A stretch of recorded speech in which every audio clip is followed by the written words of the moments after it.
Hello students, इस video में बात करेंगे हम yoga chapter part B chapter 2 की, या और यूनिट 2 कह सकते हैं आप। ये भी कंसिस्ट करता है 12 मार्क्स का। इससे भी क्वेश्चन आपको 12 मार्क्स के आएंगे।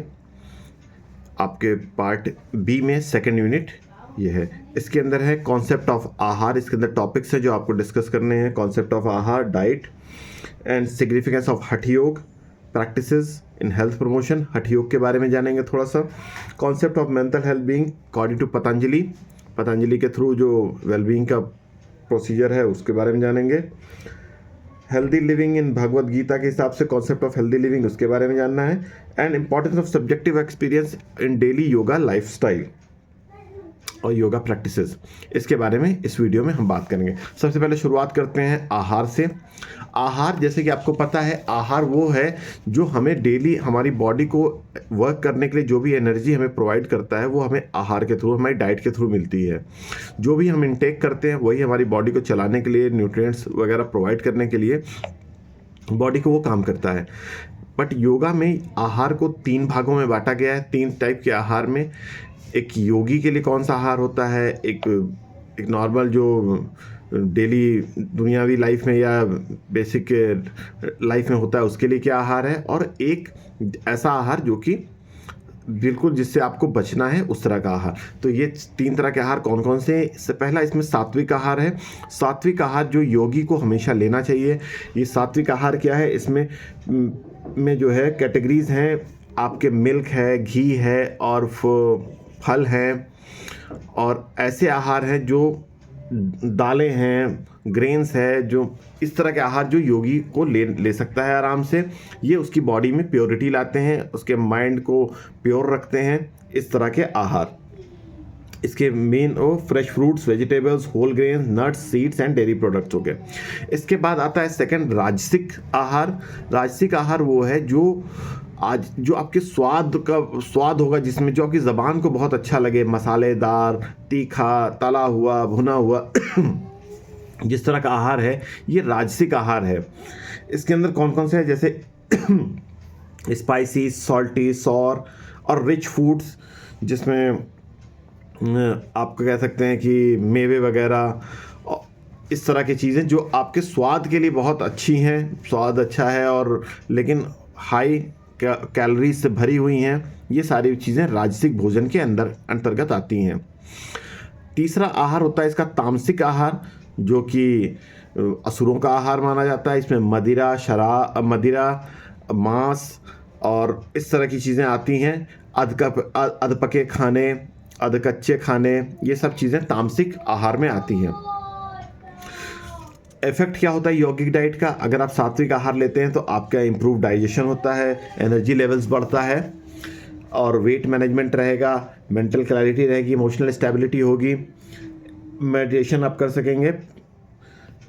ये सारी चीज़ें इसके साथ इससे हैं। अब आते हैं सेकंड टॉपिक पे, सिग्निफिकेंस ऑफ हठ योग प्रैक्टिस इन हेल्थ प्रमोशन। आपको मैंने पहले ही बताया था, हठ योग कर्म योग और क्रिया योग का कॉम्बिनेशन है। हठ योग में आप आसन को परफॉर्म करते करते अपनी ब्रीदिंग को भी रेगुलेट करते हैं। तो हठ योग इज अ कॉम्बिनेशन ऑफ कर्म योग एंड क्रिया योग, या आप कह सकते हैं physical exercises with breathing techniques is known as Hatha yoga. इसके रेगुलर प्रैक्टिस से फ्लेक्सिबिलिटी, मसल कंट्रीब्यूशन और ब्रेथ आपकी अच्छी होगी। अब आते हैं हम पतंजलि के योग सूत्र पे। पतंजलि के योग सूत्र में उन्होंने 4 पद के बारे में बताया है हमें। वो 4 पद कौन से? समाधि पद। समाधि पद वो है जब आप नेचर के कॉन्शियसनेस के साथ अपने मेंटल क्लैरिटी की तरफ, पीस की तरफ पहुंच जाते हैं। जब आप अपने माइंड को इतना रेगुलेट कर लेते हैं कि वो किसी एक पॉइंट अच्छे से फोकस करके अपने बॉडी को उसमें हम विलीन कर सकते हैं। समाधि पद में है, हम समाधि की पोजीशन में होते हैं, हमें आसपास क्या घट रहा है, क्या हो रहा है सुनाई नहीं देता, कुछ फील नहीं होता, हम अपने सेंसेस पे कंट्रोल पा चुके होते हैं। साधना पद है जो प्रैक्टिस करता है discipline, spiritual and mental growth को। आपकी स्पिरिचुअल और मेंटल ग्रोथ इस लेवल पर पहुंच जाती है कि आप साधना कर सकते हैं किसी विशेष भगवान की, किसी विशेष वस्तु के, किसी भी चीज़ की साधना जब आप करते हैं तो आप अपने मेंटल ग्रोथ को और स्पिरिचुअल ग्रोथ को ऑप्टिमम लेवल पर ले जाते हैं। विभूति पद वो है जब हम सुपर नेचुरल पावर से अपने आप को कनेक्ट करने लगते हैं। डीपर एक्सपीरियंस, आप अपने प्रैक्टिसेस के थ्रू सुपर नेचुरल पावर को फील करने लगते हैं, ये आपका विभूति पद है।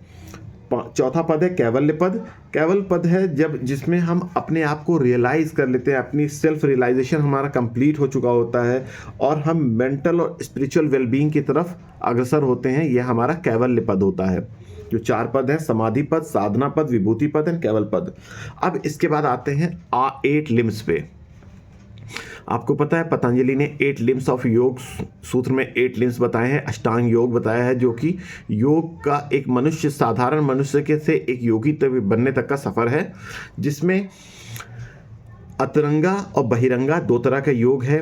अतरंगा है जो अंदर का है, अंतरंगा, और बहिरंगा जो बाहर से दिखता है। जो बाहर वाला दिखता है वो बहिरंगा में आएगा, जो अतरंगा जो आपके मनुष्य अंदर से फील करता है वो अंतरंग है। इसके 8 को 4-4 भागों में बांटा गया है। 4 में यम, नियम, आसन और प्राणायाम ये बहिरंगा योग के अंतर्गत आते हैं। धारण, ध्यान, प्रत्याहारा, धारण, ध्यान, समाधि, ये 4 जो है अतरंगा में आते हैं। अतरंगा और बहिरंगा ये है। यम क्या है? यम आपका एथिकल प्रैक्टिस डिसिप्लिन है। यम के अंदर 5 प्रैक्टिस हैं जो एथिक्स की, जो मानव के लिए एथिक्स हैं, वो प्रैक्टिस इसके अंदर हैं। कौन सी है वो? सत्य, अहिंसा, अस्तेय, ब्रह्मचर्य एंड अपरिग्रह। सत्य आपका हमेशा सत्य बोलना, ट्रुथफुलनेस। अहिंसा, नॉन वायलेंस, आपको वायलेंस ना करना, ना किसी जीव, किसी मनुष्य, किसी वस्तु, किसी भी चीज़ के साथ जिसको जो ड्यू रिस्पेक्ट है वो ड्यू रिस्पेक्ट देना, अहिंसा फॉलो करना। देन अहिंसा। अस्तेय इज नॉन स्टीलिंग, आपको किसी भी तरह की चोरी नहीं करना, किसी भी विषय, वस्तु, थॉट, किसी भी चीज़ की चोरी जो आपकी अपनी नहीं है उसको दूसरे की चीज़ को अपना ना बताना। उसको अगर लेना तो उसके आभार के साथ लेना, या उससे पूछ कर, या उसके कर्टसी से उसके नाम के साथ पूरा इनटेक करना कि मैंने यहाँ से लिया, इससे लिया। ये आपका अस्तेय में आता है। ब्रह्मचर्य एक तय सीमा तक, यानी मनुष्य के जो 4 आश्रम बताए गए थे, ब्रह्मचर्य आश्रम, गृहस्थ आश्रम, वानप्रस्थ एंड देन वैराग्य आश्रम। इसके अंतर्गत 25 साल की उम्र तक अपने आप को अपने सेल्फ डिसिप्लिन में रखना, ऐसे ब्रह्मचर्य का फॉलो करना, माइंड को इधर उधर भटकने से रोकना। अपरिग्रह, नॉट टू स्टोर, आपको ज़रूरत से ज़्यादा चीज़ों का स्टोर ना करना। ये सारी 5 प्रैक्टिसेस यम के अंतर्गत आती हैं, जिसका नाम है एथिकल प्रैक्टिसेस।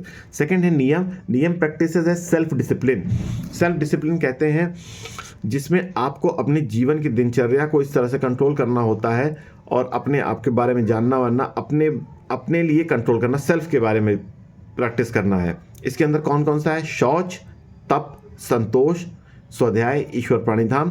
शौच यानी अपनी बॉडी को क्लीन रखना, तप यानी तपस्या करना, किसी चीज़ के लिए मेहनत करना, संतोष यानी जो भी हमें प्राप्त हो उसके लिए हम ईश्वर का धन्यवाद दें कि हमें जो भी मिला है बहुतों से ज़्यादा मिला है, संतोष है, हमें हमारे लिए पर्याप्त है, जो प्राप्त है वही पर्याप्त है।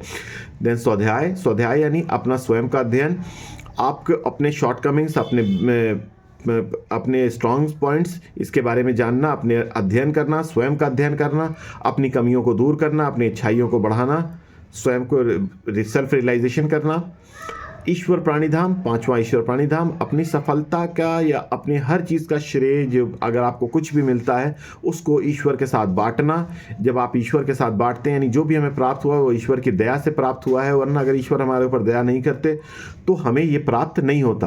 आज हम आप बात कर रहे हैं, इस वीडियो के थ्रू बात कर रहे हैं, इसमें भी ईश्वर का बहुत बड़ा एहसान है कि हम पर इतनी चीज़ें हैं, या हमारे लिए इतनी आसानी बताई कि हम यहाँ घर बैठे बैठे आपसे बात कर सकते हैं, आपको बता सकते हैं, आपको समझा सकते हैं।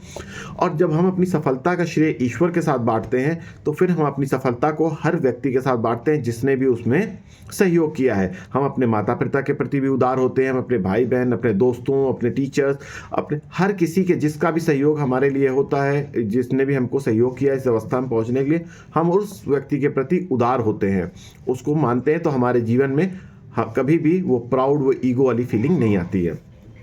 इसके बाद आसन है। आसन यानी पॉस्चर्स, आपके पहले भी बात कर चुके हैं। आसन 4 तरह के हैं: sitting, standing, lying, supine and prone lying.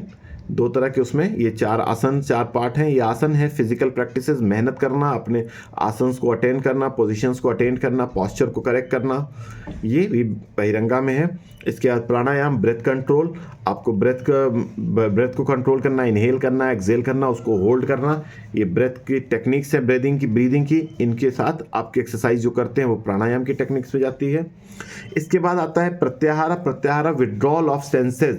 आपके अंदर सेल्फ अवेयरनेस इतनी हो, मेंटल फोकस इतना हो कि आप अपनी इंद्रियों को अपने कंट्रोल में रख सकें। विड्रॉल ऑफ सेंसेस, आप किसी चीज़ से, सेंस से, जैसे आपको खुशी, दुख, ये लगना, इससे सेंसेस से आप अपने आप को फ्री कर सकें। प्रत्याहार के अंडर में ये सारी चीज़ें आती हैं। धारणा, आप सिंगल पॉइंट और ऑब्जेक्ट पर मेंटल क्लैरिटी विदाउट डिस्ट्रैक्शन के साथ कब किसी चीज़ को आप धारण कर दे, तो केंद्रित कर सके, अपने आप को धारण करते हैं, ये धारणा है। ध्यान, प्रैक्टिस ऑफ सस्टेन, ध्यान जब आपने किसी चीज़ की तरफ ध्यान धारण के समय आपने किसी चीज़ पर कॉन्सेंट्रेट किया था, और ध्यान जब आप उसको लंबे समय तक कंटिन्यू कर पाते हैं, आप उसको सस्टेन करते हैं, अनइंटरप्टेड कंसंट्रेशन जब आप अचीव कर लेते हैं, वो ध्यान की कैटेगरी होती है। Leading to deep inner peace and insight, आपके अंदर की इंसाइट, आप अपने आप को अंदर से जान पाते हैं। समाधि जब स्पिरिचुअल रियलाइजेशन, मेंटल ट्रांक्विलिटी, आप इंडिविजुअल अपने आप को डिवाइन को फील करने लगता है, डिवाइन पावर को अपने फील करता है, अपने आप को उससे कनेक्टेड फील करता है, तब वो समाधि की अवस्था होती है। तो ये आपको अतरंगा और बहिरंगा हमने बता दिया। अतरंगा मतलब एक्सटर्नल प्रैक्टिसेस जो कि 4 है, यम, नियम, आसन, प्राणायाम। बहिरंगा एक्सटर्नल प्रैक्टिसेस जो आपके यम, नियम, आसन, प्राणायाम है। और अतरंगा यानी प्रत्याहार, धारण, ध्यान, समाधि। इसके बारे में बात हो गई। अब आपको बताते हैं concept of healthy living in Bhagavad Gita. Bhagavad Gita के अनुसार हेल्दी लिविंग के लिए कौन कौन से कॉन्सेप्ट दिए गए हैं। सबसे पहले है बैलेंस, समत्व, अपने अंदर समत्व को ग्रहित करना, यानी कि balance work, rest, activity and inactivity, pleasure and discipline. अब बैलेंस लाइफ स्टाइल, यानी आपके अंदर किसी भी चीज़ की अति ना हो, समत्व हो, यानी सर चीज़ों का तत्व समान हो। ये समत्व को ग्रहण करना भगवत गीता की पहली आपकी टीचिंग है। सेकंड है सेल्फ कंट्रोल एंड मॉडरेशन, आपको ईटिंग, स्लीपिंग, अदर एक्टिविटीज़ के लिए और प्रैक्टिसिंग सेल्फ डिसिप्लिन के लिए आपको सेल्फ कंट्रोल होना चाहिए, अपने ऊपर, स्वयं के ऊपर अपना आपका कंट्रोल हो। यानी आपके टाइमिंग्स वगैरह आपने जो अगर अपने लिए निर्धारित कर रखी है तो आप उसको कंट्रोल के साथ फॉलो कर सकते हैं या नहीं कर सकते हैं। आपका अपने शरीर के ऊपर आपके कंट्रोल है कि नहीं। अगर आपको माइंड किया कि आपको 10 बजे सोना है तो आपको 10 बजे नींद भी आनी चाहिए। आपने 10 बजे सिर्फ सोना का सोचने से नहीं होगा, जब आपको 10 बजे नींद भी आ जाए तो आप सो जाए। आपने सोचा 4 बजे मुझे उठना है, वो 4 बजे आप उठ जाएँ अपने आप, बिना किसी अलार्म, बिना किसी क्लॉक के। इसका मतलब हमारे पास सेल्फ कंट्रोल हमारा आ गया। सात्विक डाइट, आपको सात्विक आहार लेना चाहिए। भगवत गीता की प्रैक्टिस के अनुसार, टीचिंग के अनुसार आपको सात्विक आहार लेना चाहिए, अवॉइड करना चाहिए राजसिक और तामसिक फूड का, इनको बचना चाहिए इनसे। माइंड और इमोशंस पर कंट्रोल, आपके माइंड और इमोशन आपके हेल्दी लिविंग के लिए बहुत ज़रूरी है। इसका सही होना, साफ होना, स्वच्छ होना भी बहुत ज़रूरी है। इक्वानिमिटी, आपको समानता पर भी विश्वास करना, आपको प्रत्येक जीव को एक समान भाव से देखना। काम एंड पॉस्चर रहना, सक्सेस एंड फेल्योर में आपको अपने आप को काम रखना।